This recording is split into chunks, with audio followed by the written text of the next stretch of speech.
Okay, sounds good. Now let's get started with our first forum featuring candidates for the Hutchinson City Council. Gary Forcier, Chad Chizmowski, and Pat May.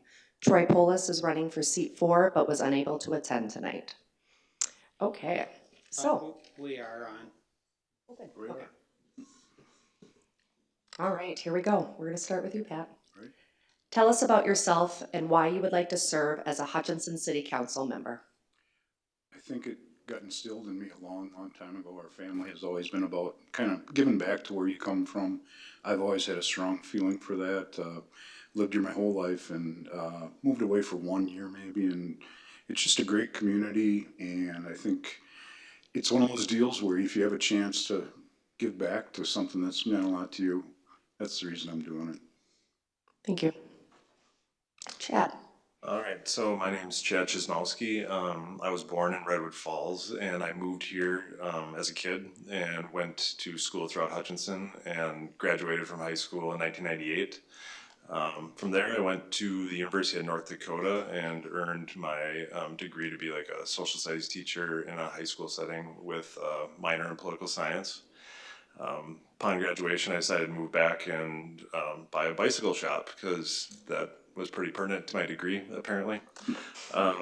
So in '04, I bought Outdoor Motion Bike Shop in downtown Hutchinson. And then I'd say, probably 11 years ago, I got married to my wife, Betsy. And we have two awesome boys, Ben and Charlie. And the reason I am running is I think it's really important to serve your community and find your role that you can do. And I kind of on a whim ran in 2008 and thinking I could help. And I thought it was important to have a young voice on the council. And well, that was 16 years ago, and all for like a very short window. When Brandon Bignow was on the council, I've been the youngest person on the council for 16 years.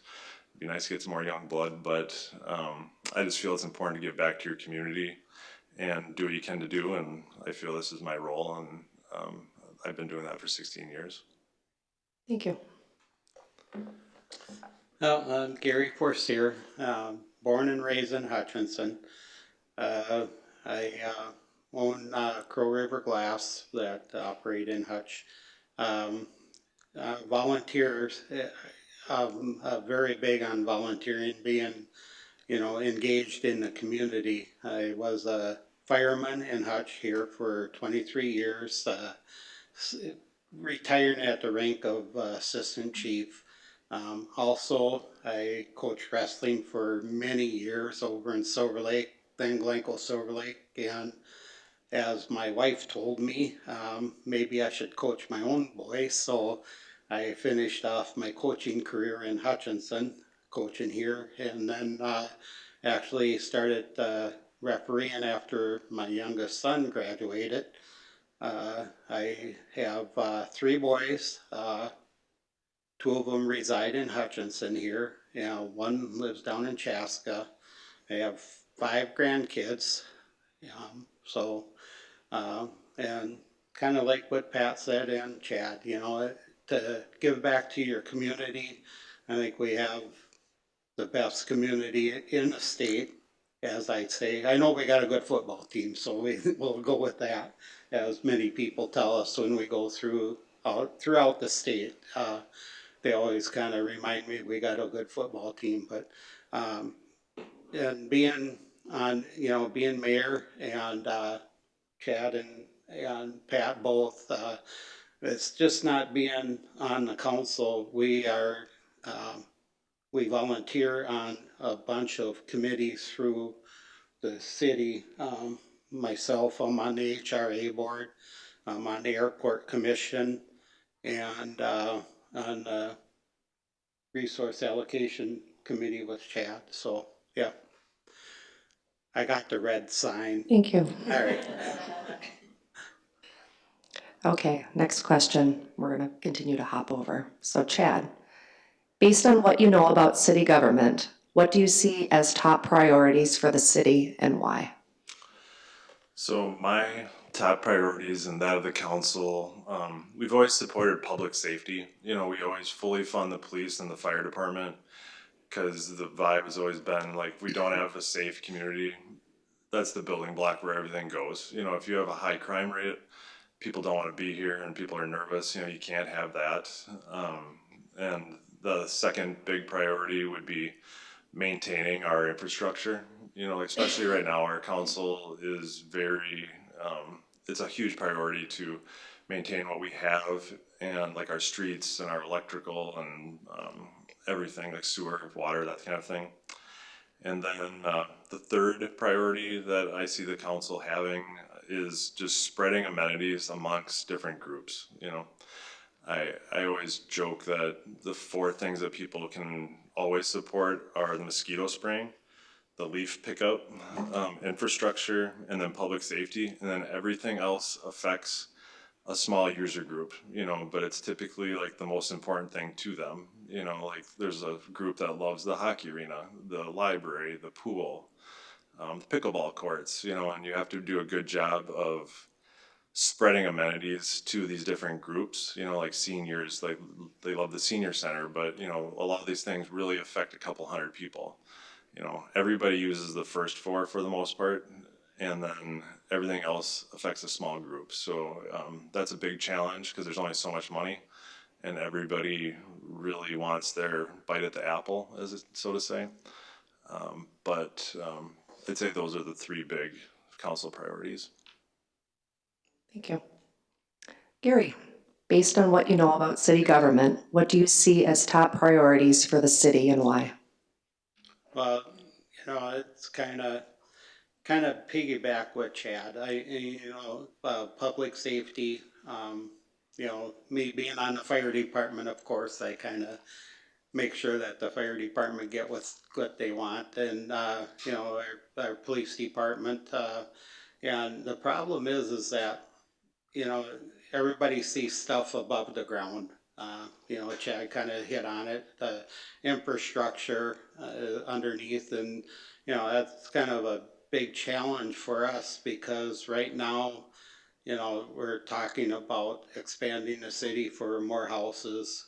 So I need to make sure that there's enough money to go around to get all the infrastructure in that we need for the new housing developments and the new apartment houses, and make sure that it is, you know, attractive to outside groups that come to Hutchinson. So we try to work with them to make sure that we can get everything done. Thank you. Pat, based on what you know about city government, what do you see as top priorities for the city and why? I hate to sound like what they said, but I mean, there's some of that because of the safeties. I think that's number one concern with all of us, and we live in a pretty safe community. The council, we try to support whatever we need to keep that going, you know, even in a small town, whether it's vandalism or whatever, we've gone to installing cameras, that type of stuff around the community, and those are small steps.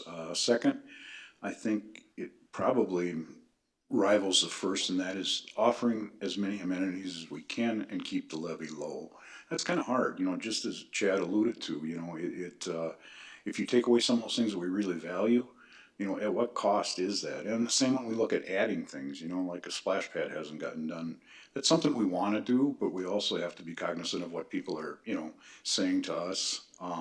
So I think that's one of our biggest challenges is to keep that levy at a real reasonable rate, especially because we only can control the city taxes. We can't control the school district. We can't control the county. So I mean, it's our little share that we have to be cognizant of. And then most of all, I think, not most of all, third, providing the maximum enjoyment for the people in the community. We've got a pretty good manufacturing. We're kind of known as a manufacturing community. We try to attract all, you know, whether it's blue collar, white collar, professionals, and that's why one of the things we just talked about yesterday, we had a strategic planning, and that's the relationship between the school board, school district, and the city of Hutch. And I emphasize, I think that's a strong thing, because I think if people are looking to come to the community, they're going to look at what are the schools like. I mean, we've got parks, we've got everything, and I think those are three important things. Thank you. Thank you. Okay, Gary. There have been a lot of requests for amenities, such as a splash pad and more pickleball courts. What are your thoughts on these, and how would you propose those would be paid for? You know, the it's kind of hard to, everybody comes in. I know if you go back a few years, we had a lady come in and requested that she wanted a dog park. And she went back out and started fundraising. Same with the baseball association. They come in, the Huskies, they wanted a new stadium. Well, we have great people in Hutchinson that donate quite a bit of money. You know, so they go out and donate or go out and, you know, try to collect donations. The pickleball people came in, same with them. We give them a challenge to go out and, you know, try to fundraise so that it take less burden on the whole community. So it's kind of hard to pick and choose, you know, but we want to make sure that we kind of spread it around and make it try to. It's kind of like having more children, because one you give one child something, the other one complains that they didn't get the same thing. So it's kind of that way, that kind of relationship that we have. So. Thank you. Pat, there have been a lot of requests for amenities, such as a splash pad and more pickleball courts. What are your thoughts on these, and how would you propose those would be paid for?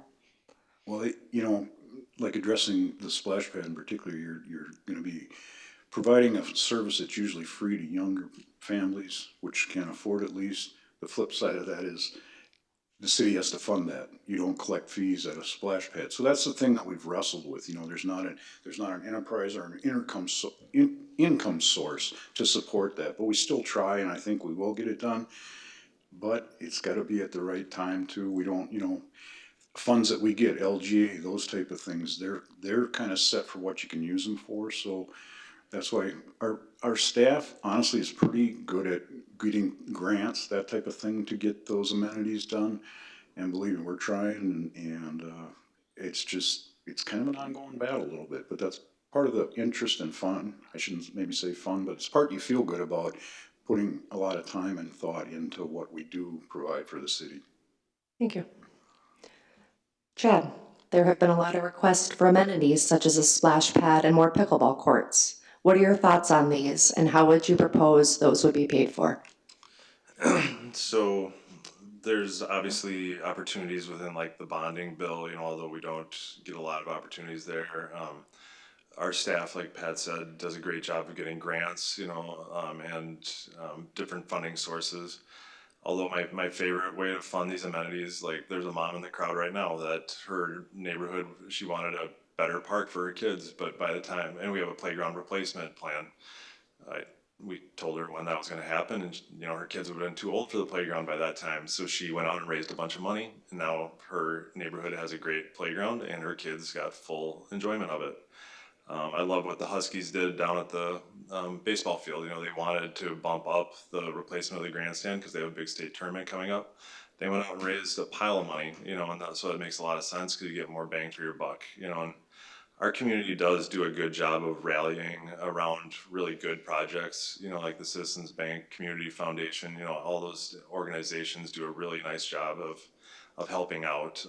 But otherwise, we do have the city maintains 15 plans, you know, different strategic plans, and through those plans we allocate different monies through our levy, and we have something called the Community Improvement Fund, where a lot of these amenity-based projects come out of it, you know, and there are funding sources for that fund, but you know, like Gary said, it's tough because all these projects are good, you know, and all these projects affect people, and you know, like the pickleball people, you know, they're the most passionate group in town right now, and you know, I get why they want new pickleball courts, but you know, pickleball courts are expensive, so we just have to work with everybody and try to make it happen so everybody gets that bite at the apple.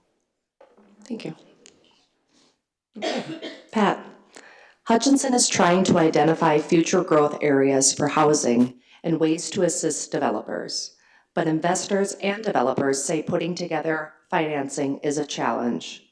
What can the city, and more specifically you as a city council member, do to alleviate the housing crunch?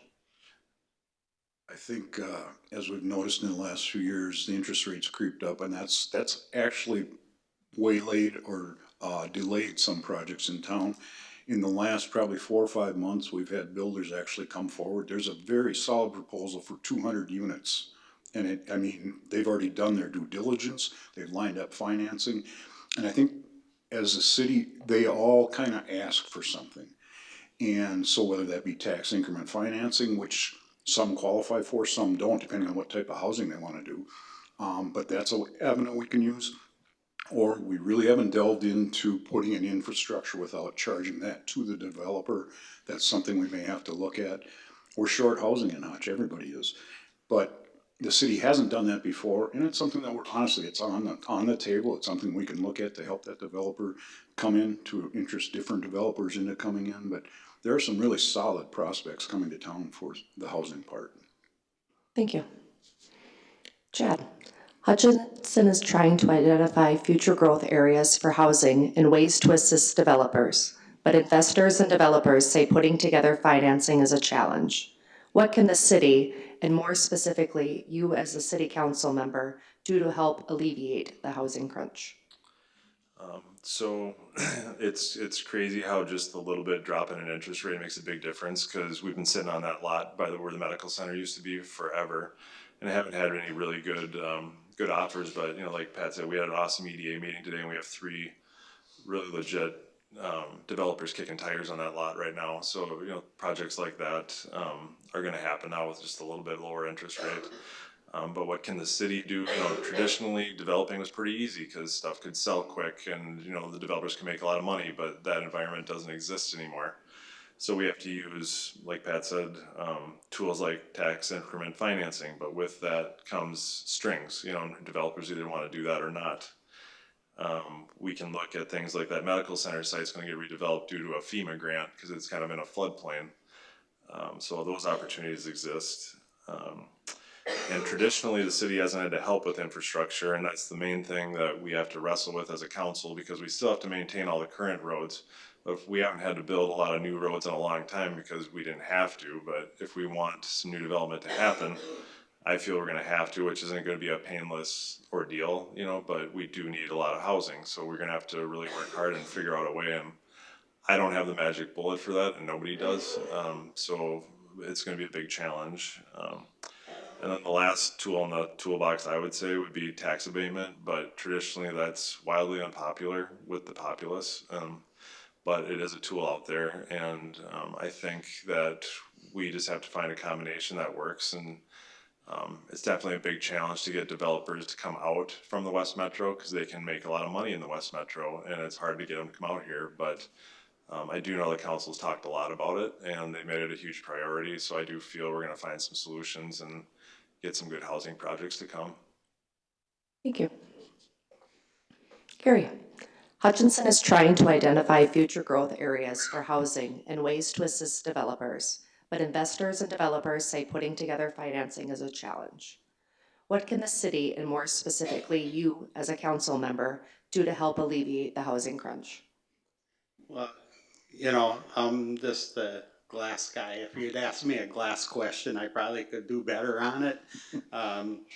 Chad's on the EDA, and I think Pat too. So they, our EDA board does very good at looking at all the avenues what we can do to assist with the new growth area, and our plus the staff too. So we gotta lean on them to see what's the best avenue for Hutchinson is, and we'll just go with that when they make recommendations. So yeah. Okay, thank you. Okay, Chad. Hutchinson business leaders consistently identify the need for more workers as our community's biggest need. Projections indicate our workforce will continue to shrink during the next decade. What can the city do to help employers find the necessary labor force?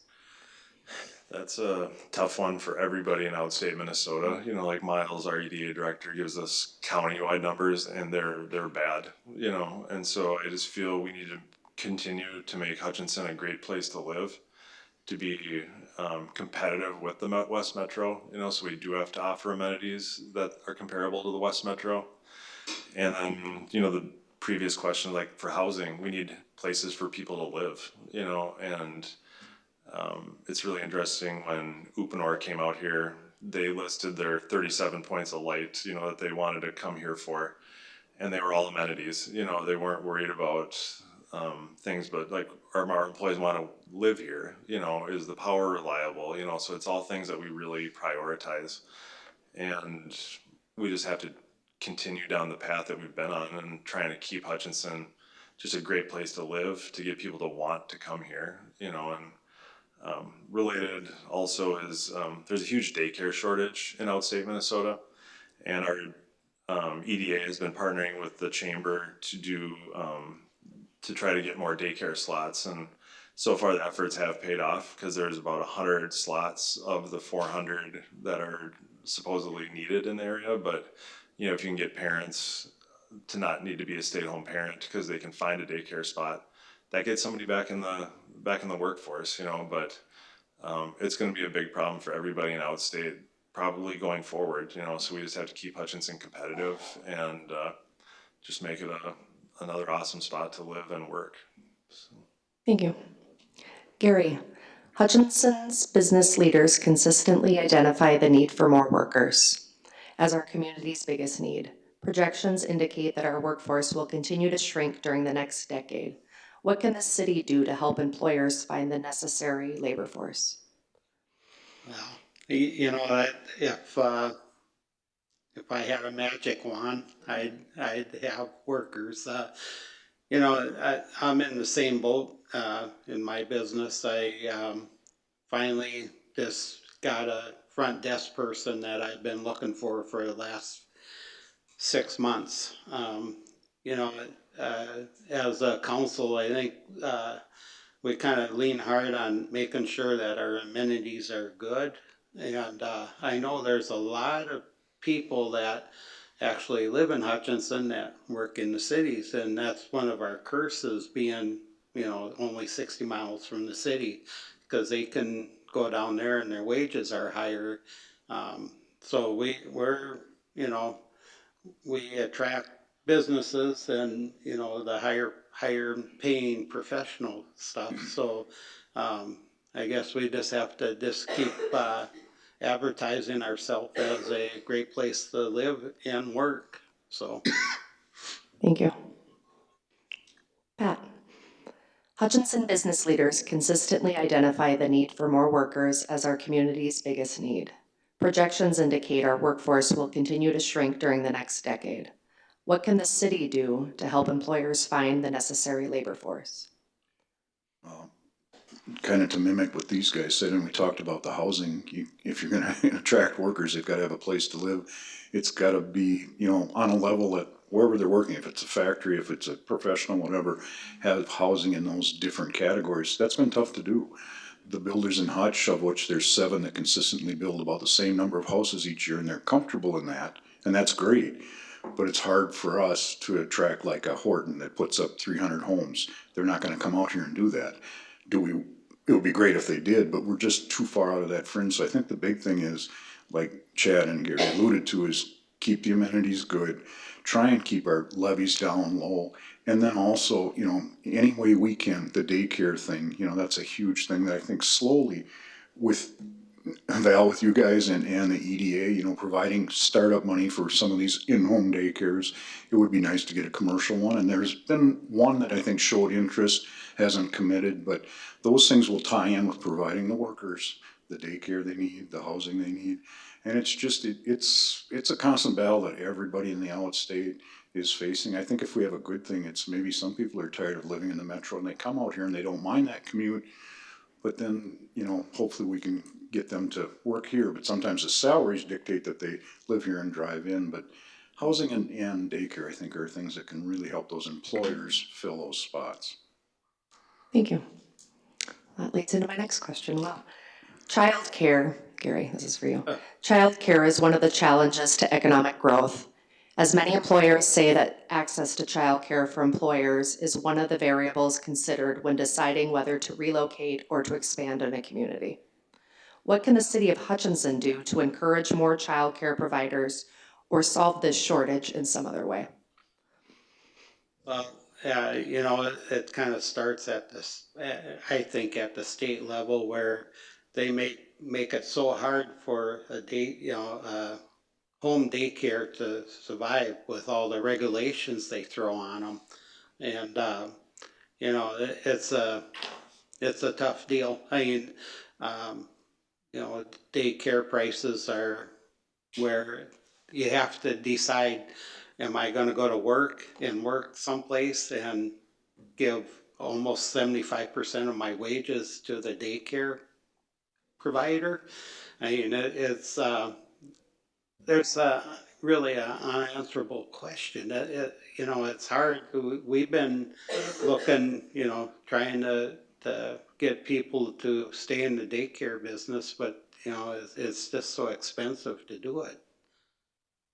I mean, if I could change some of the regulations and make it simpler for them to be in business, I would. But the you know state people just you know that's kind of out of our range.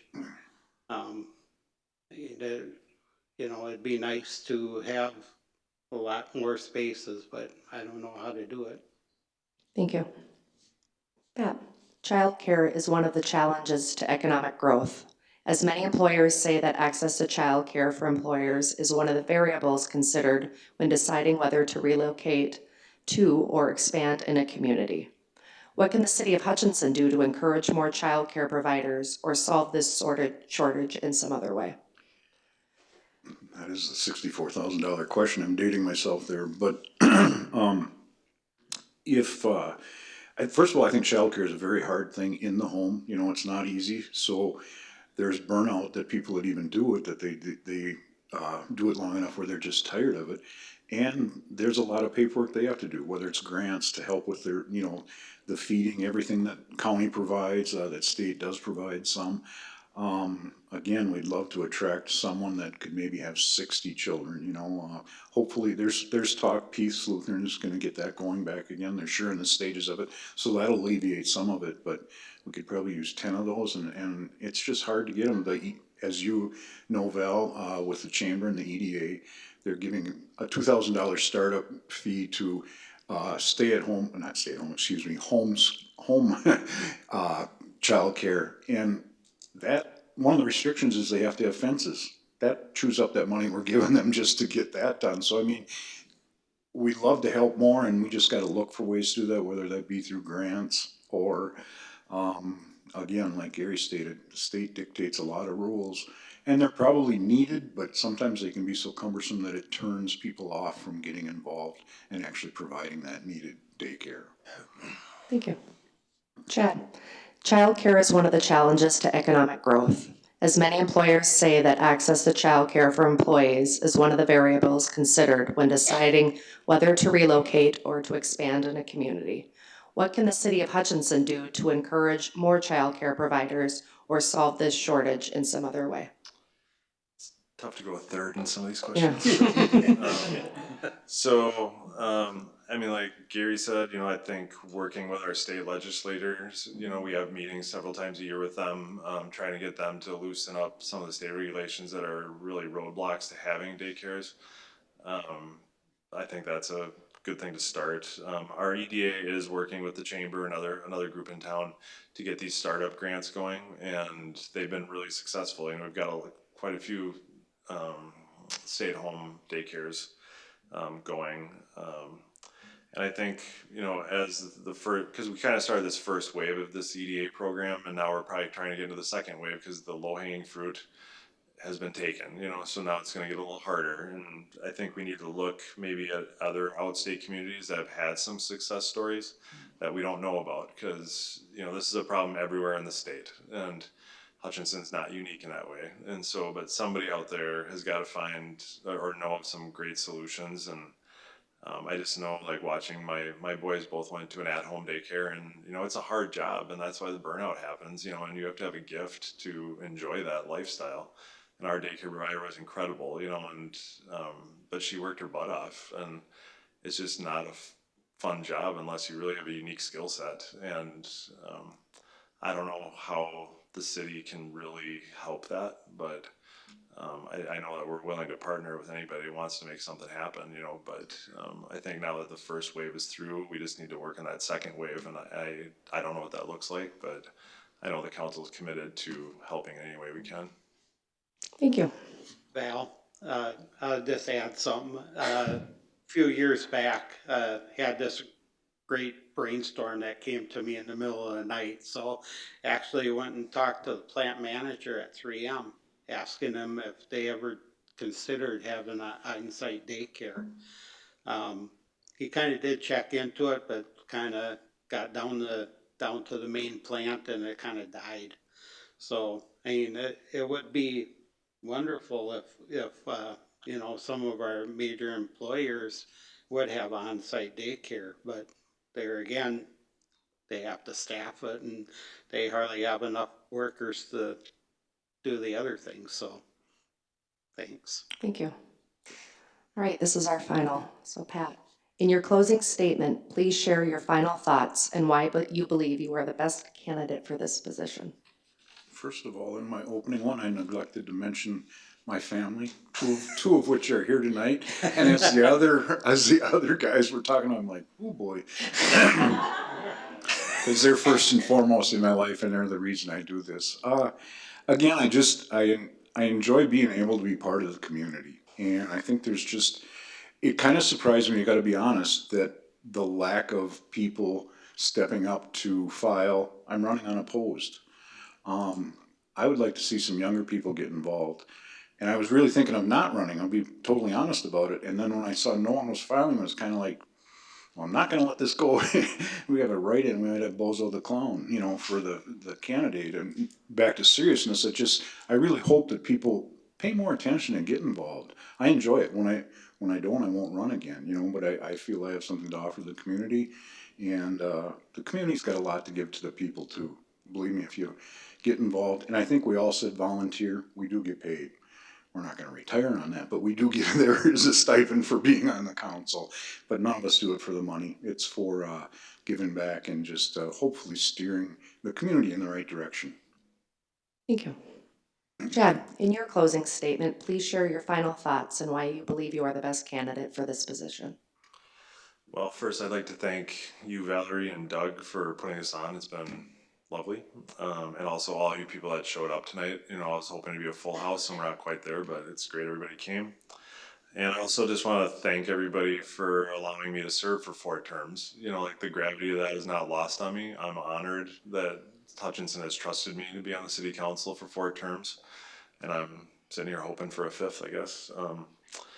And I've really enjoyed my time on the council, and it's allowed me to give back to the community. And I just want it to be noted that, I'm not endorsed by any political parties or interest groups or anything. So, like, I don't owe anybody anything, other than the citizens of Hutchinson. I try to represent every group. I'm very moderate as a person. I'm a very known quantity, like, I'm very consistent in my record. I think I'm pretty reliable, Bob Ness once thanked me for being the rudder of this Hutchinson City Council, and I thought that was a nice compliment, and I had never thought about it in that way before. And I just want to, thank everybody and make sure you get out and vote. And I thank you for the evening. Thank you. All right. In your closing statement, please share your final thoughts and why you believe you're the best candidate for this position. Well, it's like Chad said, it's quite an honor being born and raised here and being off the farm. It's most enjoyable part about being mayor is seeing some of my old teachers, and they look at me and say, "You're the mayor?" So it's kind of nice. I do enjoy giving back. As you remember, I talked about being a fireman for 23 years, and I just want to make Hutchinson the great place that it is and keep going that way and make it the best that it can be. Thank you. Well, thank you, Mr. Forcier, Mr. Jezmowski, and Mr. May for participating in tonight's forum.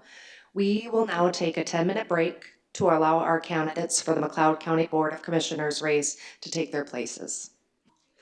All right, well, welcome back to the Hutchinson Chamber of Commerce and Tourism Candidate Forum. We just completed a question and answer session with Hutchinson City Council candidates Gary Forcier, Chad Chizmowski, and Pat May. And now we will move on to the candidates for the McLeod County Board of Commissioners.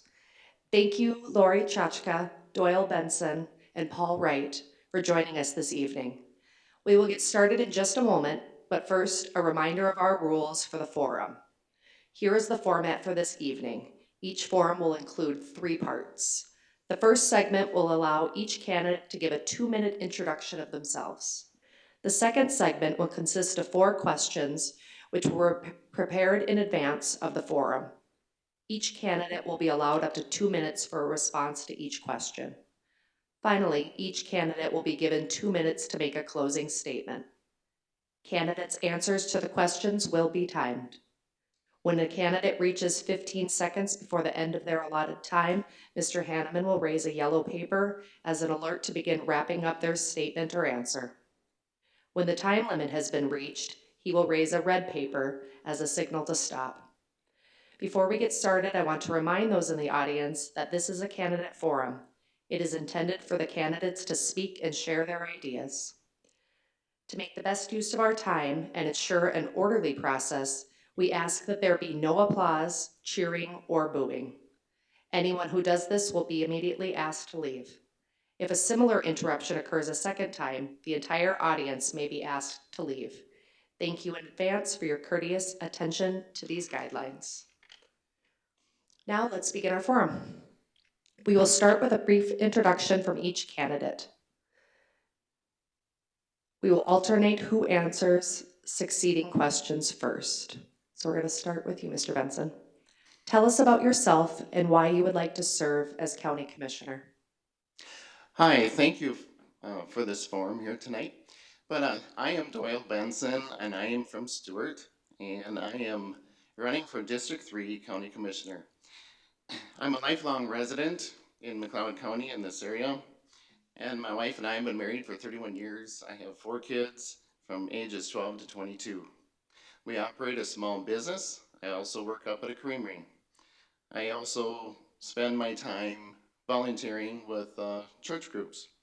I stand for the Pledge of Allegiance and the Star Spangled Banner, and I believe in God and our God-given rights as stated in the Constitution and the Bill of Rights. Our Constitution was set up with a 4th branch of government, we the people. This means that government needs to work for us because we are given the power from the Constitution. I feel that the governments today tend to overreach and infringe upon our liberties and freedoms. I would like to stand up for the property rights, liberties, and freedoms of the ordinary person. And the ordinary person is the most important person here in McLeod County, as they raise their children and teach them the morals and the values of humanity. And I would like to stress that not everybody who wears a tie is more important than the rest. We are all equally important, but we also need to talk to each and every one of them, from the county attorney all the way down to the resident. And as I've walked through and talked to people from house to house, I have definitely heard messages coming, and that is, when is our property taxes going to go down? Thank you. Thank you. Mrs. Chachka, tell us about yourself and why you would like to serve as County Commissioner. Thank you for having me here tonight. My name is Lori Chachka. I'm from Brownton. I've lived there all my life. I went to, back in the day, Southwest State University down in Marshall. I got a degree in business with a concentration in finance. I came back home after college. I married my husband. We've been married for 27 years. We have 2 adult daughters, 25 and 23.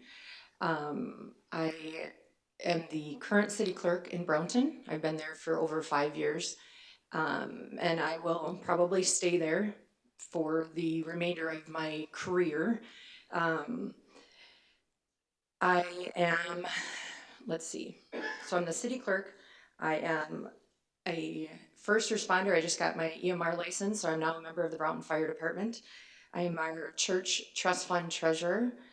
I do multiple sporting events from 8-year-olds up through college for both volleyball and softball. And I volunteer at our church. I volunteer for Brownton Days. I just like to be involved in the community.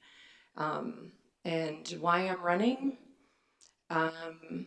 I feel like it's a next step. I will still be the city clerk in Brownton, but I feel like it's the next step to get more involved within the county, not just the city. And I am running unopposed for District 4.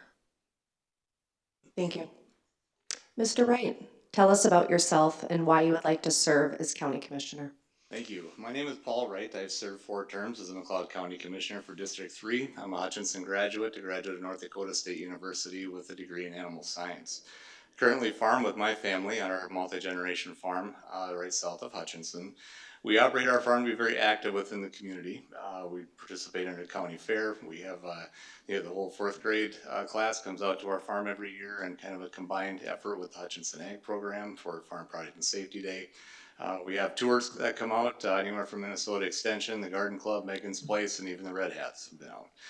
We have a very diversified farm. Of course, we have the corn, soybeans, and dairy and beef like many others. We also have the state's largest orchard of certified organic aronia berries. We have a very active straw marketing business that has our straw products through most major lawn and garden centers all the way through the metro. We have our own farm store. We have a customer base that goes all the way from Fargo to Chicago. We've been able to develop that over time by trying to think outside the box, come up with new solutions to maintain that family farm identity in a very commercialized arena. And sometimes you have a lot of trial and error to get things done, but it's working in our favor. When I look at our county government is a very mandated level, but yet I ask for thinking outside the box and creative thinking of our department heads and our administration. And quite honestly, I like what I see. Again, we have a lot of mandates that have to be followed, but yet as a county, we're able to maintain a very high level of service. We're able to keep our operations fair and efficient as possible. We're able to maintain our taxes in the lower third of all 87 counties here in the state. We have a great road system and also a great fairgrounds that we're here to support. I just want to add, I'm a huge supporter of our 4-H and FFA program as well. I believe that Youth and Agriculture tomorrow will be flying out to the National FFA Convention to be a part of what is between 50 to 60,000 agricultural supporters nationwide. Oh, there we go. Okay, Ms. Chachka, we're going to start with you next. What are your goals, and what do you see as the most pressing issues facing McLeod County? Thank you. Goals. My personal goals, I'm going to be honest, I am new to county government. I don't have an agenda coming in. I've been asked about that multiple times. I was talking to some college friends the other night, and they're like, well, what's your agenda? And I said, well, I don't really have one. I just want to go and I want to learn, and I want to help the county, be as forward moving as possible and continue the great things that they've already done to date. So I mean, I don't really have any goals at this point, and being new, there's a lot I have to learn. So I think my goal maybe for the first year is just to try and retain a lot of the information that I'm going to get in the next years. So Thank you. Mr. Wright, what are your goals, and what do you see as the most pressing issues facing McLeod County? County government is so diversified. There's so many different departments that have several different functions, and I think maintaining is a very broad view. We can talk about maintaining a high level of service while keeping those budgets in check, and that has to do with the levies, of course. But as I look in the long range for McLeod County, we need to look at what opportunities we have. Within the last couple of years, we've developed an economic development committee. I was pushing that for years, and it's all about what do we have today and what do we have for opportunities. And we now finally see 212 is going to be finished. That is going to be a big boost for what McLeod County has in its future. And we have to be prepared for growth, and that means operating within our proper planning and zoning. You know, anytime you have agriculture, residential, and industry in the same spot, they don't always mix, and you have to keep them straight. And sometimes some people have to be told no on some of those ideas, but it is just necessary in the function and zoning abilities that are there. I see workforce development. That came up a lot with the city council members earlier. That is huge. Quality of life is a big component of bringing people into a certain area, and you have to have people in order to have jobs and businesses to come here. And working with site selectors is one of the very first things that they want to know is where are we going to get the people from. So I think we're in an awesome place. We have great infrastructure, Crossroads here. We have great healthcare, great schools. Our goals of our economic development committee is to keep communication from one end of the county to the other, and I think we need to keep going that direction. That is our long range focus: is how do we grow? How do we grow? How do we keep our jobs? How do we grow our tax base? And what does that mean to each and every one of our county functions that we have to operate? Thank you. Mr. Benson, what are your goals and what do you see as the most pressing issues facing McLeod County? Well, I believe the most pressing issues in McLeod County is that we have so many appointed members in the county. And they used to be electable, and now they have gone to being appointed. And to me, that takes it makes it out of reach for the ordinary resident. I believe the ordinary resident, people like you and me out there, need to vote for, or be able to vote for the people that actually use our money, and our money needs to be used very honorably by the county. And I also have concerns with the TCA, the True County Assessing Program that has started. And so those are and the other thing would be using the grants from the state of Minnesota. So the state of Minnesota tends to have a lot of strings attached to these grants. And sometimes it's more of a way of forcing us to do something we don't want to do. And so I would like to keep, so when I think about what's the most important thing in the United States, or what makes us so good, what makes us appreciate our country, and I believe our country is I think freedom in our country is the most important and valuable thing. And I would like to uphold all the freedoms, or give back to the freedoms. And I ask everyone to really think about who you vote for the state level, so that they can give us good grants or good programs that we can use that don't take away our freedoms. Thank you. Thank you. Mr. Wright, in the past few years, Minnesota has seen several changes to the legal statutes of cannabis, including the use, sale, and production of cannabis products. What role do you believe the county should play in regulating cannabis use, sales, and production within McLeod County municipalities? Well, that's a great question. We've recently been having to wrestle with this quite a bit. The use policy in ordinance, we've already passed that point, and we did work with open meetings with our cities, townships, to see what kind of a use format they want seen, especially in public places. And to be quite honest, there was a lot of kind of more of the thumbs down to the use in the public places. Keep it away from those family parks and so forth. And but we have to be careful with if you're going to make a rule or a policy, somehow you have to enforce it. And so that's the other side of some of these things. Now we're into the phase of where can it be sold? Where can it be grown? Can it be processed? And processing, that gets ourselves into some of those planning and zoning type conversations again. Growing it, there's actually a window where McLeod County can regulate how many acres are going to be grown. We have no interest in getting into that. I think that there is possibly a conversation about some recklessness from the state when they dump this down to counties and cities to have to wrestle with. It was one of those hurry up, let's slam it through was kind of the delivery system that we felt it was. And honestly, I think the general feeling on the board, I better speak for myself, this maybe wasn't the time and place for it either. We had plenty other more important things to work with. And if we start to look at all of the different functions that county government has, if I can just get us into some of those behavioral things that we have to pay so much for, we constantly are seeing that drugs and alcohol are the common denominator for so many of those social services repair methods that we have to go through. And it is horribly, horribly expensive to try and fix them. So I guess I've got the red card. It's time to stop. Thank you.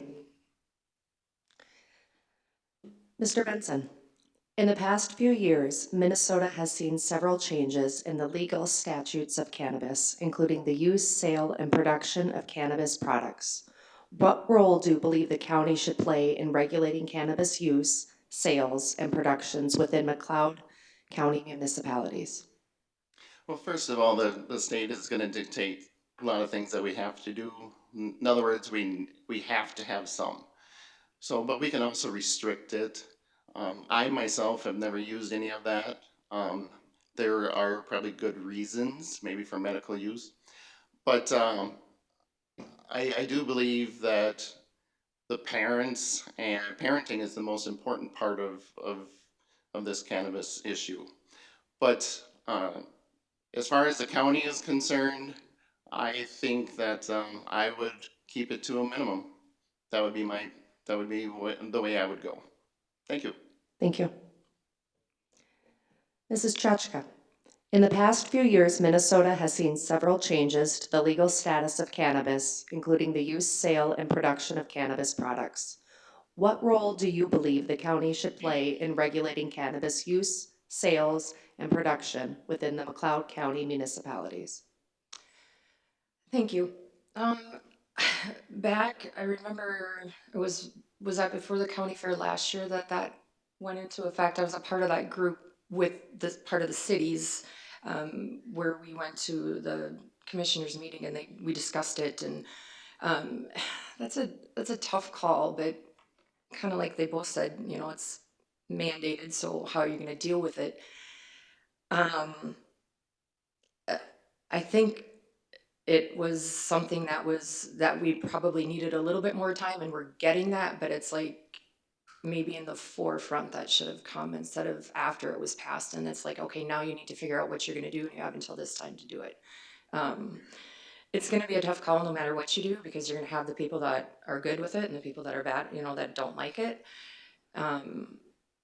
The city has taken a stance that whatever the county does is what we are going to do, just to keep things simple, like Doyle said, you know, just a simple ordinance.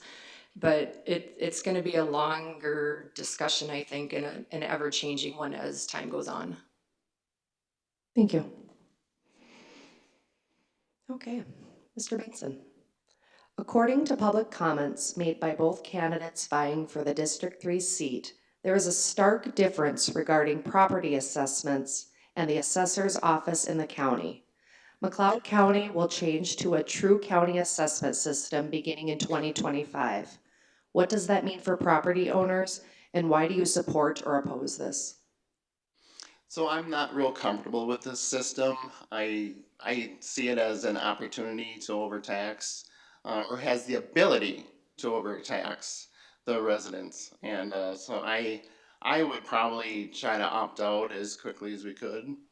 I know it's not going to be overnight, unfortunately, but the assessing, the TCA would actually, it's actually run again by an appointed person.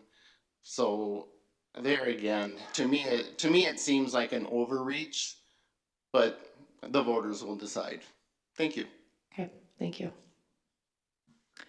Mr. Wright, According to public comments made by both candidates vying for the District 3 seat, there is a stark difference regarding property assessments and the assessor's office in the county.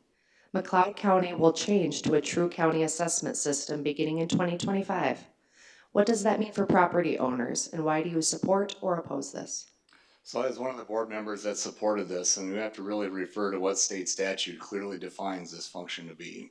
So state statute 273 clearly defines that the role of the assessor's office is appointed. It was never elected in the first place. So that is one clarification that needs to be out there. Each county, each county has one assessor. Assistant or deputy assessors work under that individual to look at townships and city parcels underneath that. Out of the 87 counties in the state, 34 others are true county as well, where the function is always was monitored by the county assessor. But now the assessor's staff are the ones that will actually be doing the site inspections for townships and cities. Before switching to True County, out of the 21,000 parcels that are in McLeod County, county staff was already doing a little over 16,000 of them, so about 77%. We're looking at some efficiencies here. We're looking at, when we built the government center, we tried to keep the different pockets of individuals in one spot so that there's great cross-training, great collaboration between the department. And when you have a few individuals in that assessor's office that are working, not there, the idea to keep it fair, to viewing, have those conversations interdepartment, I think this is going to be a better option. As far as the cost goes, I think that we're able to make more of a fair rotation of keeping these sites seen. State law does declare once every 5 years you have to have a visit from the assessor's office. So I think we're going to have a more fair, more equitable system. We still have to have all of the recommended Board of Equalizations through townships, through cities, through counties, so that individual voice is still there of every property owner.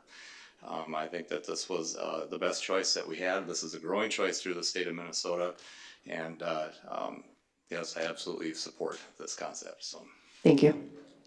Mrs. Chachka, according to the public comments made by both candidates vying for the District 3 seat, there is a stark difference regarding property assessments and the assessor's office in the county. McLeod County will change to a true county assessment system beginning in 2025. What does that mean for property owners, and why do you support or oppose it? When I first started back in 2019 at the city, we were already with the county for assessing. So I've really not known anything else. I've had conversations and, I hear the for, I hear the against. And so, until I can get into that county seat and hear the justification from both sides. I mean, I'm getting a little bit here and there, but to get the full picture, I know that's very important. I've learned that in my job in the past 5 years is that there's always two sides to a story. So I really don't want to make any determination for or against until I get there. Okay, thank you. Yes. All right, we're going to start with you, Ms. Chachka, again. Okay. Our county government has gone through a major restructuring in recent years. Do you think our county government is properly structured with the right size, and why? Again, I'm going to go back to my job at the city. I've had the opportunity to work with a bunch of different people. I've served on a bunch of different committees. So I've gotten the human resources. I've gotten the health and human services. All the different with the assessor's office, the treasurer's office. So I feel like there's a good group of people that work for the county, and the way it is structured, I think it works well. And I think, getting people into that city center, the government center now, I think is a great idea because it just is so much easier to function properly and efficiently when you're all right there. That face-to-face contact is a great thing. So Thank you. Mr. Benson, our county government has gone through a major restructuring in recent years. Do you think our county government now is properly structured to the right size, and why?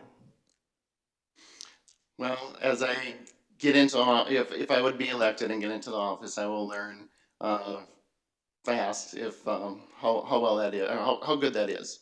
So at this point in time, I have not utilized it enough. Except I do, like I said, I still have the issues with the appointed people that take the voice away from the people, and I have a problem with that. And like I said, to me, what has made America great is having our freedoms, and I would like to get back to that. I want to make sure that we maintain those freedoms. Thank you. Thank you. Mr. Wright, our county government has gone through a major restructuring in recent years. Do you think our county government now is properly structured to the right size, and why? I truly believe that we have an excellent group of employees working for us in McLeod County. I think our administration has been doing a fantastic job in making sure that all wheels are functioning the best that they can be. I think I need to again bring us back to that, to just recognize how many mandated functions county government has. And we just don't have choices. We have to hire lots of people to fulfill these duties. And the state has their ability to keep telling us, here's another job, here's more paperwork, by the way, and as well. And we actually just went through that with one of the functions of Health and Human Services, where all of a sudden here's a new set, and we need to hire more people. And we're told these things. But in terms of workforce development, the internal trainings, the internal cooperation, the internal cross training that we continue to see here in McLeod County, I like what I see. I really do. And I think if you compare what McLeod County has to offer as compared to our neighboring counties, as compared to other comparables within the state by population, you'll see that the services that we're able to uphold are done with less people here in McLeod County because of the climate that we're able to have for our employees, and because of, I'm going to go back to when we built that government center. I know that was a topic of concern for many. How much money are we spending? But the dollars that we were bleeding by having multiple buildings across the county and people that were having to drive back and forth, not able to communicate interdepartment the way that they are, we have seen significant savings with what we now have at the government center. So I think that we are doing the best possible with the staff that we have and the roles that we have. Again, many of these things we are told what we have to do, but I do believe in our employees and what we're doing. Thank you. All right, well, back to you right away. Mr. Wright, what would be the county's role making sure there is adequate housing for current residents and those moving in? So this is a topic within our Economic Development Committee that keeps popping up, housing. And there are some counties out there that actually have, of course, we know a lot about doing abatement for businesses, but there's actually abatement for new home structure as well. And that's, something that we talk about a little bit. We're not quite ready to jump there yet. We're not willing to take a lot of risk because our committee environment is somewhat young. But it's tough for a county to take a role in growth and not start favoring one community over the other. And so we are, just trying to have those conversations. Daycare was something that was brought up earlier as well. A few months ago, we did pass sending a letter to our legislators because there was going to be some more increased pressure on these daycare centers, and it's hard enough already, and that was covered earlier in your forum. And so we need to watch many elements in terms of that housing shortage, but where the county really needs to rest itself is a tough question. The opportunity that's in front of us with being able to do an abatement for new home building is one that we may look at very closely someday. And then we also want to make sure that our planning and zoning ordinance is making it possible and capable to keep that housing growth in the right place. And so we can possibly have a conversation here about the joint planning area that is a shared interest in committee between our 4 townships surrounding Hutchinson, the county, and the city council. When opportunities are coming up for housing growth or business growth, we have those 4 here sitting. We meet at this table to make sure that they're wise decision making and growth. New homes is one thing. Making sure that we grow in the right place can be another one to consider. Thank you.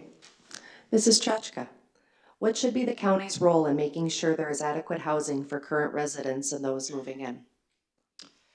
I'm actually on, it's not the county's EDA, but the EDA director through the county is running a meeting. It's a monthly meeting right now that's McLeod United. So Hutch's EDA, Glencoe's EDA, Winstead, all of the towns within the county are getting together once a month and talking about these certain issues.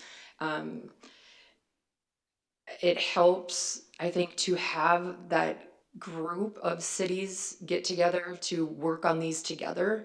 And like Paul says, it's not hard to see, you know, from Brownton. We don't have a lot of new houses going up, but hopefully working with this group, they give you ideas. You know, Hutch and Glencoe, Winstead, they're getting those new housing units and apartments, and that's great because that just means that the county as a whole is growing. But to be able to work with them to find out what they're doing, what's successful for them is, you know, is I think is helping the county as a whole, and to work with that group so we all see how to go about it. I think that will eventually help the county if we can all work together in doing that. Thank you. Mr. Benson, what should be the county's role in making sure there is adequate housing for current residents and those moving in? Well, I do agree with Paul in this situation that it is difficult to make sure that everybody is treated fairly. When we are taxed, we're using our residents' money to actually to run the county, and it's actually not our money; it's actually the residents' money. And so, from a county perspective like that, it makes it difficult to treat everybody fairly. It's kind of like I'm going to collect $100 from you, each one of you, and I'm going to give the 5,000 to one area. Now, hopefully, you can spread it out or whatever. But that gets to be really sticky business. Sometimes maybe just using less tax money might actually encourage people to live in this area and to promote growth.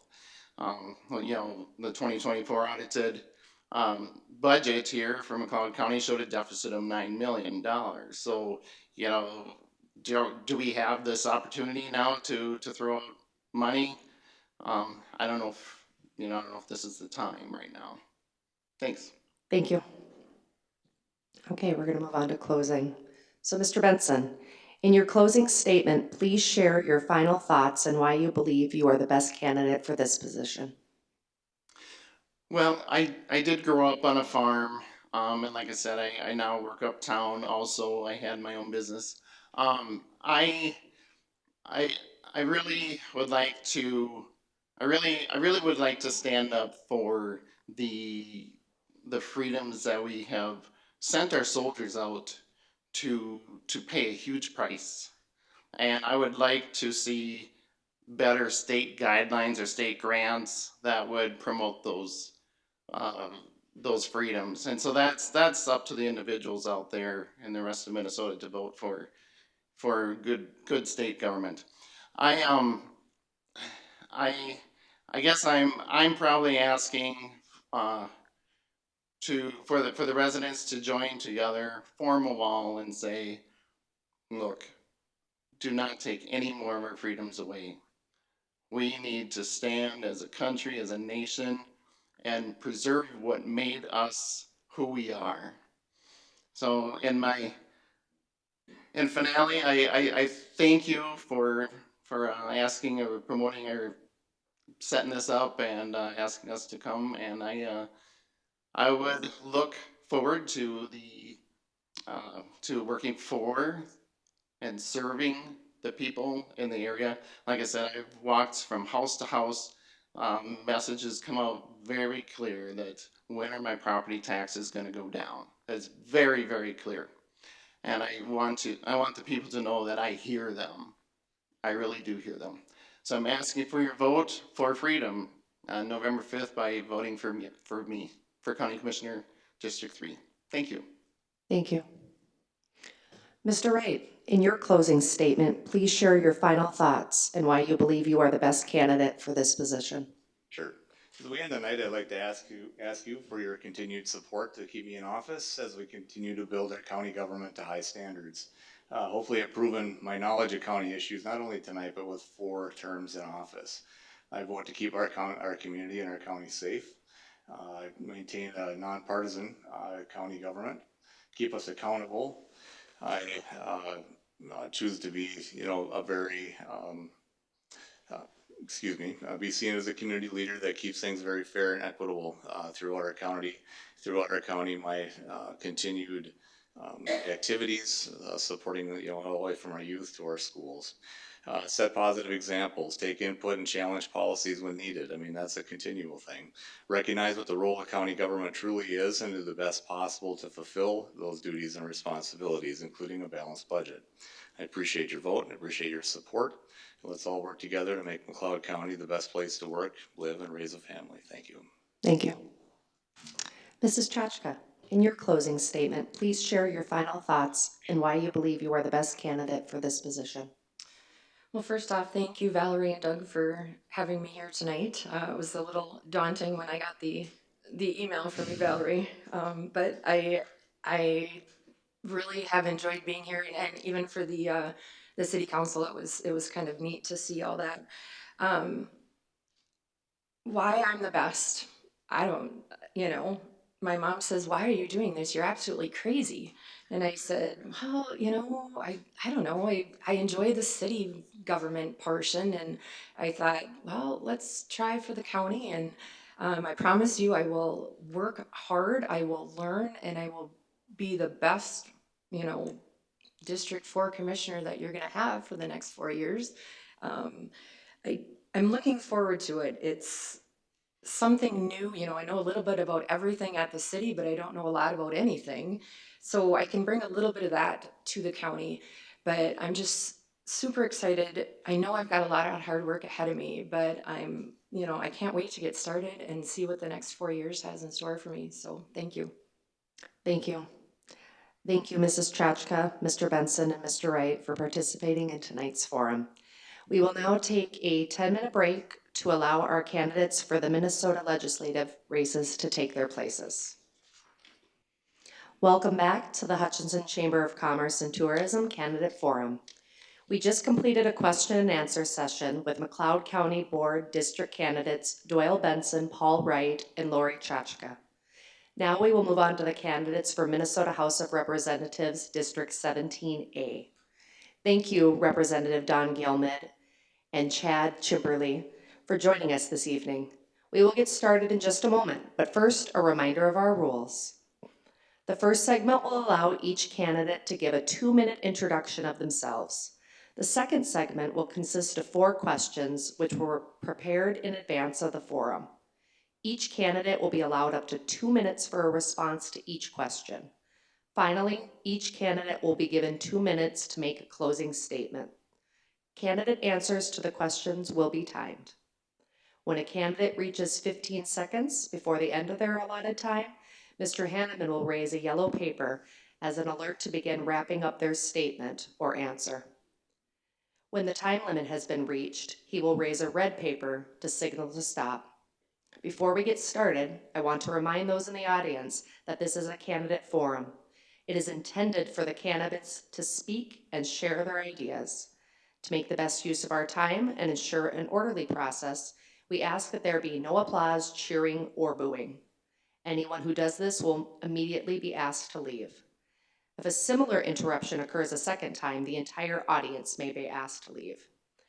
Thank you in advance for your courteous attention to these guidelines. Now let's begin our forum.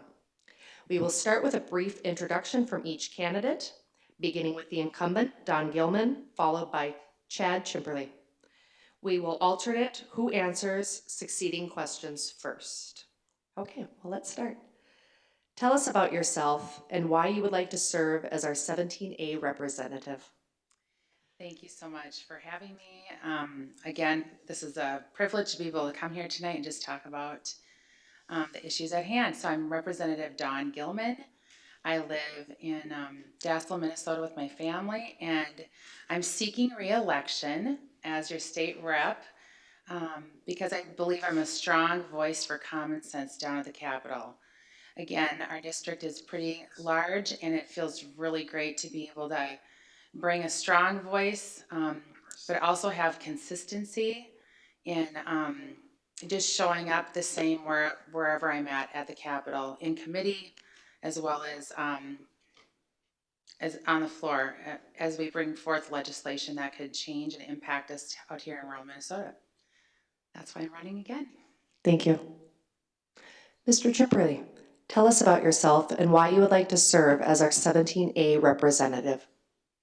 Thank you. As you announced, my name is Chad Chimperly. I have been a resident of Cokato Township for the last 32 years. Most of you know it's up in the northeast corner of our district. It is not in McLeod County, it is in Wright County, but nonetheless we were put together to organize with you guys. I've been married for 41 years. I have 4 children, 5 grandchildren, and a grandchild on the way. I was a construction laborer for 30 years. I worked both residential and commercial. Most of my time was spent down in the Twin Cities. I've been active in the local DFL party out here since 2006. I've worked on a lot of campaigns, met with my fellow Democrats, and worked on different issues. So I'm very familiar with the political process. I'm a 6th generation, lifelong Minnesota. I love living in this state.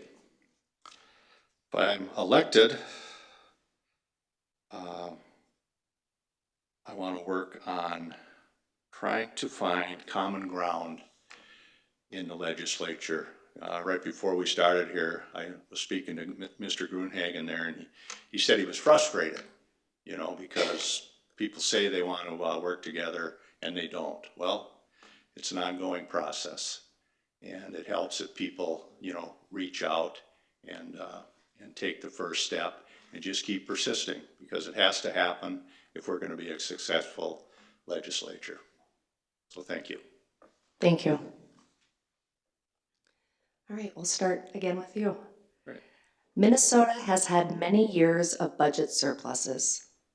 Do you prioritize tax relief or investing in more government programs? I believe we should invest in programs that need the funds.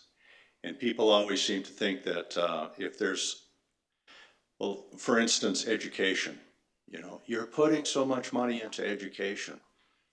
Well, there's a lot of unfunded mandates in education, you know, that people don't want to look at.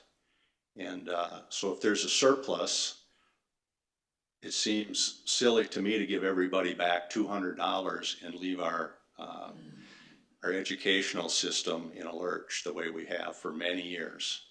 When the Democrats took over the governorship from Tim Pawlenty, the education system was, the funding for it was way in deficit. Took many years to get that back. And I don't think they ever fully funded it the way it is, but it takes a lot of money to run a successful state. And we are a successful state. We have a lot of things here that a lot of people don't have, and it's because we're willing to pay for them. And I support that. Thank you. Mrs. Gilman, Minnesota has had many years of budget surpluses. Do you prioritize tax relief or investing in more government programs? Thank you for that question. I believe in prioritizing tax relief. We were promised that by this current administration, or just the whole body, the trifecta that was there. We were promised that there would be some tax relief, that there would be tax relief in our Social Security and different things just to participate in that, and that did not happen.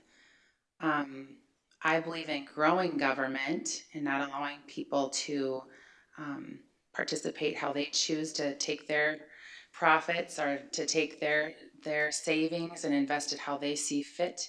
If it's through local charities, different organizations, I feel like that's the way to go, is let people make decisions with their money.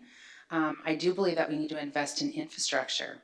You talk to people in our area, in our district, on townships and our roads, and understanding that in our roads, and our bridges and different things like that, why is that not a priority? And why are some of these programs where people can get out and work and they can participate and show up and help support the workforce? Again, I think that the programs, there's not enough accountability and balance. And that was one thing that was really shocking to me coming in as a new legislator, but also seeing how the mismanagement of the funds that they took $19 billion surplus and then on top of that raised taxes by another 10 billion, 9 to 10 billion dollars, which grew government and grew our taxes by 40%. Now, growing up the way I did, I just feel like it's irresponsible and it's not being considerate of things that we actually need and investing in things that will last a lifetime. Thanks. Thank you. Mrs. Gilman, we'll start with you this time. It's confusing with two, I apologize. What policies or initiatives do you support to promote small business growth and entrepreneurship in Minnesota?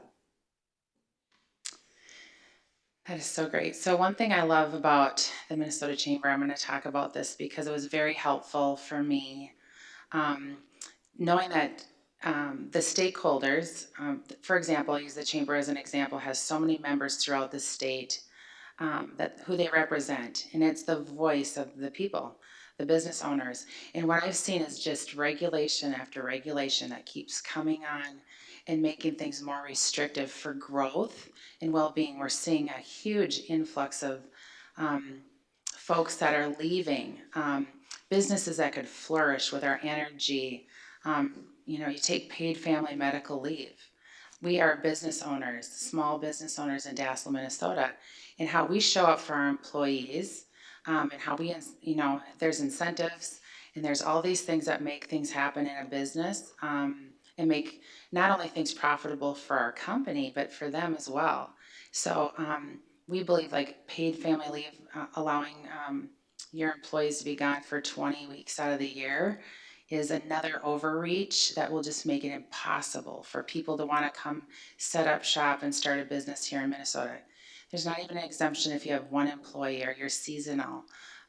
So again, that was something that has been stated nationally that the business community was supportive of, and it's completely false. So again, my father-in-law was an 8th grade farmer that started a company that's still thriving today. He started it back in the 60s. He solved a problem. We want more job creators here in Minnesota, but it's going to have to come with us doing the work to reduce the regulations and allow some freedom to happen here.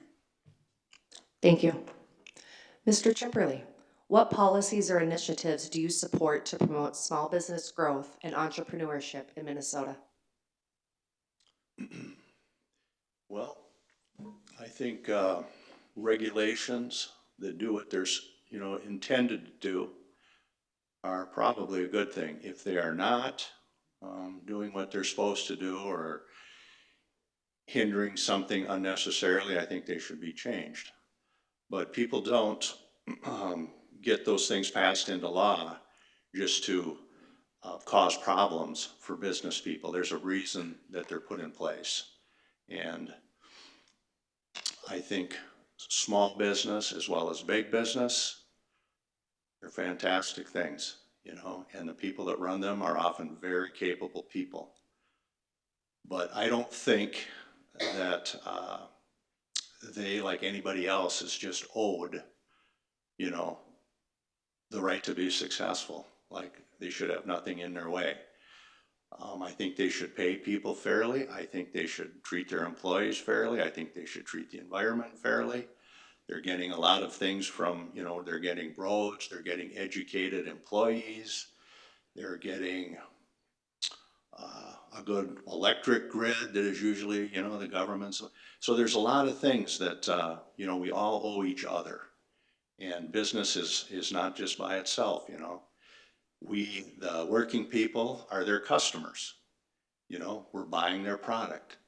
And they should be thankful for that. We should be thankful for them for having the, the initiative to start a business and the strength to run it. And so it works all ways. And I'm pro-business all the way, but I'm also pro-consumer and pro-working class. Thank you. Mr. Chimperly, the Minnesota corporate tax rate of 9.8% is the highest in the nation. Do you support or oppose reducing the corporate rate?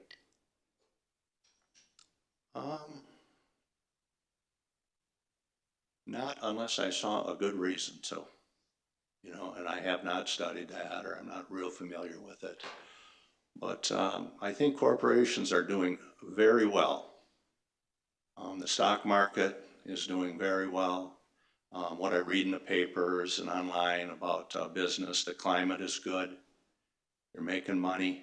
Some of them are making tons of money, you know, and coming out of what we came out of with COVID, it's just amazing that the economy has bounced back like it is. It's even got bounced back so strong that, you know, it has caused inflation. And so I'm not so worried about the corporations. I think they're doing well. I think the tax money is needed. It can be put to good use for everyone in our country, and that helps corporations. I mean, with a population that's healthy, wealthy, and wise, why, they do just great, you know. So no, unless there was some, you know, pressing reason to do that, it doesn't seem wise to do that. Thank you. Mrs. Gilman, the Minnesota corporate tax rate of 9.8% is the highest in the nation. Do you support or oppose reducing the corporate rate? Thank you for that question. I support reducing that rate 100%. That's not something that we want to be number one in Minnesota, is having the highest corporate tax rate. If you look at the migration of taxpayers and people leaving with their retirements, people leaving to go to not just warmer weather, some are just going right across the border to the Dakotas. Let's talk about that. Let's talk about, if we talk about growth and, you know, economic growth and support, the only way that happens, and everything's linked together, from our child care, you know, having child care crisis, to housing, to all these different things are linked together. Look at Hutchinson, for example. Look at some of our big corporations here. Ask them, you know, ask people here, do you like paying that corporate tax rate? They're going to say it's hindered their business, it's hindered their growth, it's hindered their production, because you need to be able to retain employees and have people come work here. So again, I would look at that and go, what is the sense in this? Where's the common sense? Where's the balance and the accountability?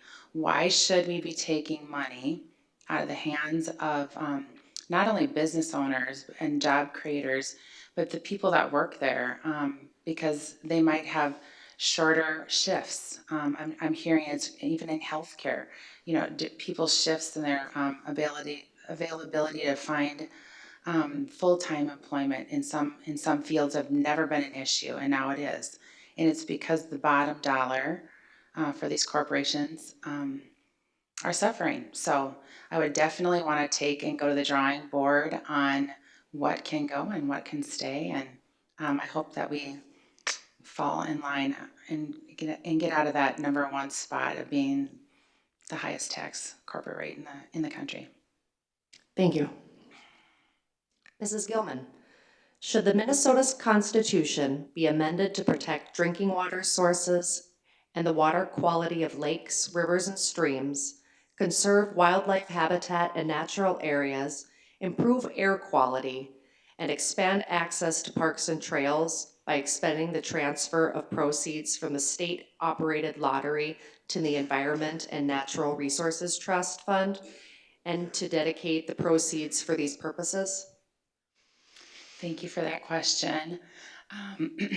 This is on your ballot. So this is for those here in the audience and those tuning in.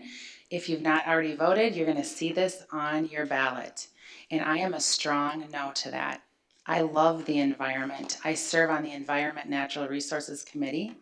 I've also talked to you here just a little bit about how when government takes money from other areas and thinks they know how best to spend it, it doesn't necessarily happen that way. And again, if you look at the setup behind this, and that these are appointed people, they're appointed, they're not elected people that would be in charge of where this money would go. Again, I want to talk about our roads and bridges. I want to talk about our township roads. I want to talk about our cities, our schools, all these other unfunded areas. And where do the lottery dollars go to right now? And I just believe already that there's so much money that goes into all those areas already. And again, I see that there's a possibility of waste, fraud, and abuse happening in those areas as well, based on a small body, a small group of people making big decisions where those dollars go. So again, I love clean water. I love that our farmers and our agricultures worked so hard to maintain and support the land and the guidelines that they have to come under and the regulations that they come under to provide safe drinking water for futures to come, future generations to come is astounding, and that they still keep planting and serving us with food. So again, I'm a no on that constitutional amendment change, and I hope you'd be so too. Thank you. Mr. Chumperly, should the Minnesota Constitution be amended to protect drinking water sources and the water quality of lakes, rivers, and streams, conserve wildlife habitat and natural areas, improve air quality, and expand access to parks and trails by extending the transfer of proceeds from the state-operated lottery to the Environment and Natural Resources Trust Fund, and to dedicate the proceeds for these purposes? Well, it's been the law for the last 20 years. I believe your predecessor, Dean Ernall, he was in charge of that for a while, I believe, when he was, he was a senior member in the House, and when the Republicans were running it, I think he ran that commission. And, everyone likes it. You like the environment, you want clean water. Well, you got to pay for things. Things just don't happen by themselves, and there's a tremendous pressure on natural resources and things of that nature to be developed or misused or used up. It's just the nature of the way we live, and so we have to make an extra effort to preserve that sort of thing, and our state has done very well at that. Over the years, there's a lot of places, you go into some states that, run on a low budget, and there is nothing like that. There's very little public-owned property or access to lakes and streams and hunting, and but here we have it. And like I said before, if you want to live in a great state like Minnesota, we have to pay for it. And if we use our progressive taxation system, where you pay according to your income, we can have that. And people have to pay some, but when I look around, I see people living real well in this country, and in this state in particular, me included. So I think we're doing just fine. Thank you. Mr. Chumperly, should affordability and reliability be the priorities of the state transition to new sources of power generation, or should Minnesota prioritize the shift to renewable energy through regulations or mandates, even if affordability and reliability may be compromised? I think that we should listen to science on that. There's a lot of information in the scientific community about what the use of fossil fuels is doing, which is our main source of energy. Oil and coal has basically went by the wayside. So I guess it's oil and gas. And I think we're going to have to convert. I mean, that is the science of the matter. How soon we do that, I guess that's up to us, you know, it's up to us as a people, and who you elect and what you want to do. But there are a lot of consequences, and I'm basing this on what the scientists say, to not doing that. And if you want to be uncomfortable now, or do you want to be uncomfortable in the future? You know, do you want your kids to suffer, or do you want to suffer some now and try and make the transition happen now? I think that's the questions we have to ask ourselves. And if you look at the scientific data on it, not somebody that an oil company hired to, you know, give an outlying analysis of it, but if you look at the majority of people in the field say that something has to be done, and we have to clean up our energy. And so I would be pro that, you know, direction, and that's how I would legislate. Thank you.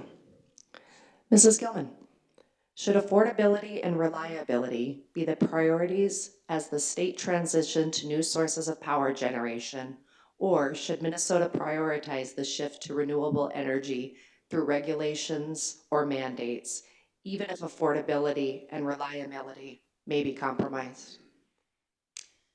Again, these are great questions.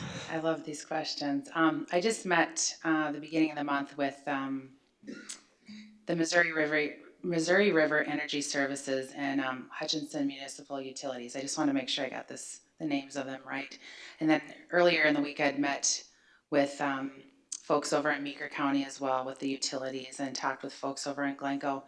When we talk about the power grid and just talk about just basic, just function, living, and with what's happening in our country right now with the use of our cell phones, AI, data centers, and the amount of energy that's needed to produce things fast. And that's just not even counting like our amazing manufacturing companies that we have, especially in this area and surrounding areas that are in need of consistent, reliable energy. And we talked about just some scares on brownouts and blackouts. With the plan that's already been put in place, the 2040 plan, carbon free, and understanding fully that it means carbon free. Carbon, it's not like trading this for this to make it all happen. And you just see how things have been. I'm not saying don't shift into something that is more, you know, it could be better for energy production, that could be more for job creation here in the United States of America, and especially in Minnesota. Do we want to send all of this overseas? And do we want to help other people get rich? And boy, this is such a good topic, but I'm all for reliability and affordability and working with private and private entities with energy as well as member-driven ones as well. So thank you. Thank you. Mrs. Gilman, what do you think of the new Minnesota state flag? Okay, I'm an artist, and I tell you what, I'm very disappointed with the end design. Being an artist, I think there's much more that could be represented in our state flag. And having a panel of 13 people make the decision for our entire state, and the undue cost and expense that was put on, again, it was an unfunded mandate that was put on every single county, every single city around the state. Because you think about seals on our peace and police officers, to in our judges' chambers, to if people have it, wherever the seal is and wherever the flag is, there's now an obligation for people to change things. So I'm disappointed that the vote did not go to the people. Again, do I think an entire state of people could make one decision? Yeah, I do. I believe it could happen.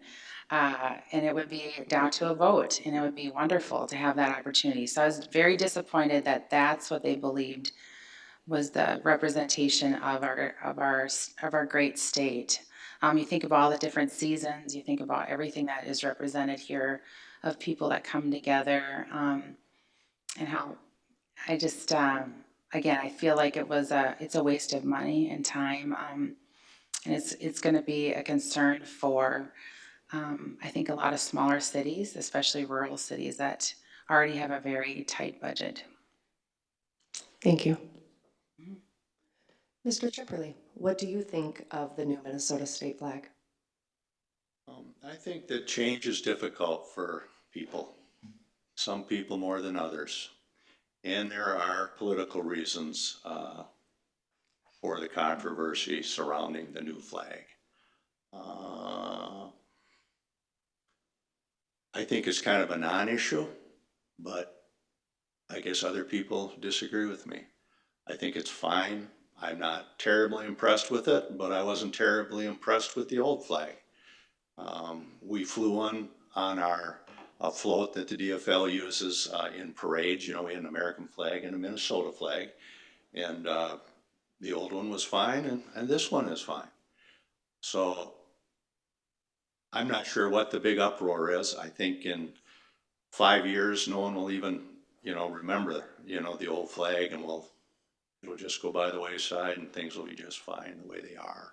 So, like I said, change is difficult for some people more than others, and I think we'll be okay with our new flag.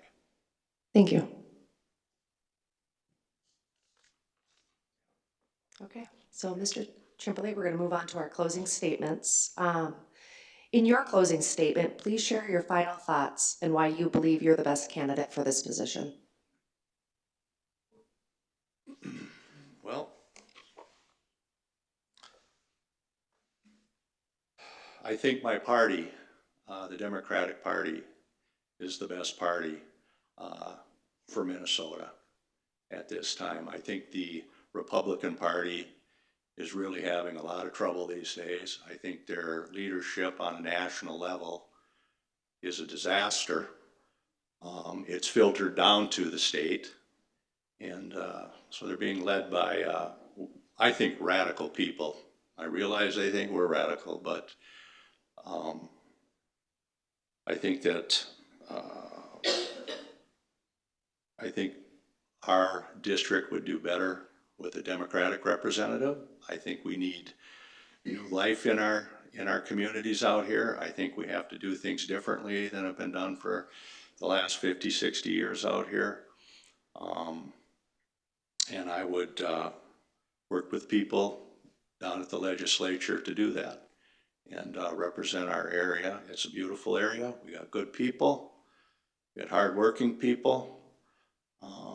I think agriculture could use a boost. Manufacturing can use a boost.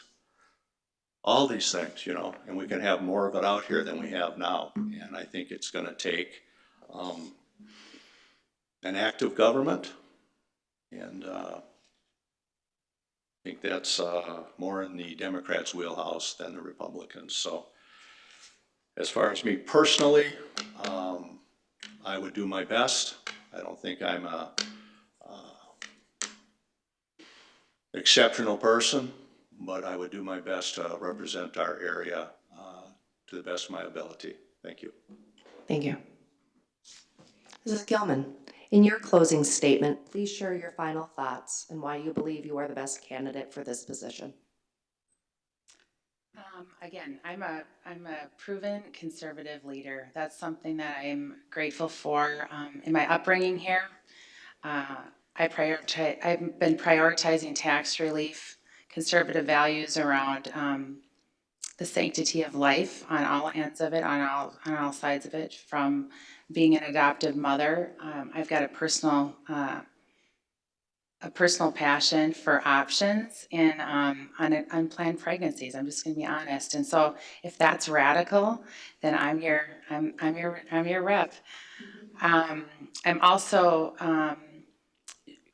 protecting the Second Amendment is, another thing that's big for me. And then working alongside stakeholders that have been really impactful for our communities is something that I've been willing to do. And I'd love to look at all sides of the option, all sides of the issue. So I have met people across the aisle. I've sat down in meetings and just tried to go round and round to see what would be the best solution. Can I get behind this bill or not get behind this bill? And so I'm willing to go have meetings to go do the dirty work for everybody in this room and those listening. Again, God does guide my every step, and I'm grateful for that. So if I'm going to be radical too for God, I'm going to do that there. But it's hard work, it's long hours, and I feel supported on all sides of things here to go continue to do the work. I've gotten some bipartisan legislation passed this past year, and I'm willing to go do what I got to do to start repealing things and make things more affordable and bring more balance back to our state. Look forward to it. Thank you. We have reached the conclusion of tonight's candidate forum. I want to thank all of the candidates for taking the time to participate and all of you who joined us here tonight. Get out there and vote. Thank you. Thank you. You know,